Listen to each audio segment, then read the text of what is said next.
Columbus, Ohio. Mexico exorcised 15 years of Dos A Cero agony in Columbus and beat the US 2-1 in Friday's World Cup qualifier at Mapfre Stadium.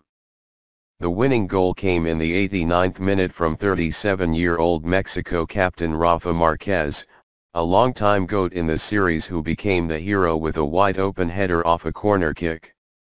The loss in the first game of the hexagonal was the last thing the US needed as it now heads to Costa Rica on Tuesday to face an opponent it has never beaten on the road.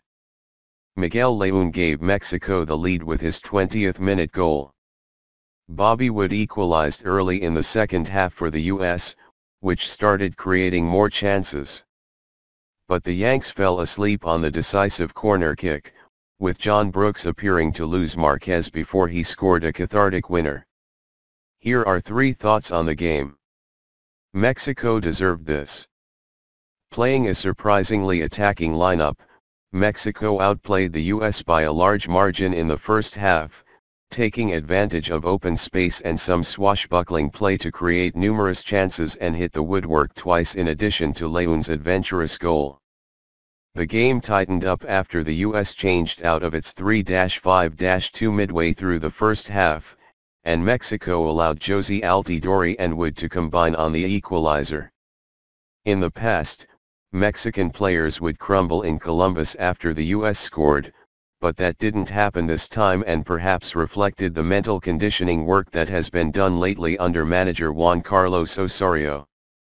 This time it was the Mexicans pushing to get not just a tie but a famous victory in a stadium that has been a graveyard for them. Mexico was not cowed this time in Cowtown, and El Tri will be proud to finally get a win here after 4 straight losses. Jurgen Klinsmann got too cute with his lineup. One of the keys to the U.SS surge this year was finding consistency at last under Klinsmann in lineups and personnel, so that the core group got larger and more unified. So why did Klinsmann change everything up and go with a 3-5-2 lineup in the biggest World Cup qualifier of the year? The US was disjointed in the first half due to the new formation and deserved to be down 1-0 at halftime. Timmy Chandler, despite his form with Eintracht Frankfurt, also seemed an odd choice ahead of DeAndre Yedlin and had a rough game, while Jermaine Jones over Sasha Kljestan was another head-scratcher. Jones has played one close to full game in months, and while his energy level was high, his passing sharpness was as off as you would expect in a creative role. Give Klinsmann some credit for switching back to a 4-4-2 28 minutes in, though it gave the US a chance to get back into the game. The Columbus mystique is gone.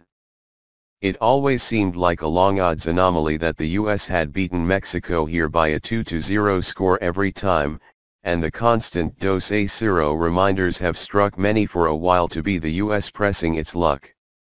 This is Osorio's signature victory, and it's a gut punch for a US team that had been playing well in recent months but deviated from its plan on Friday.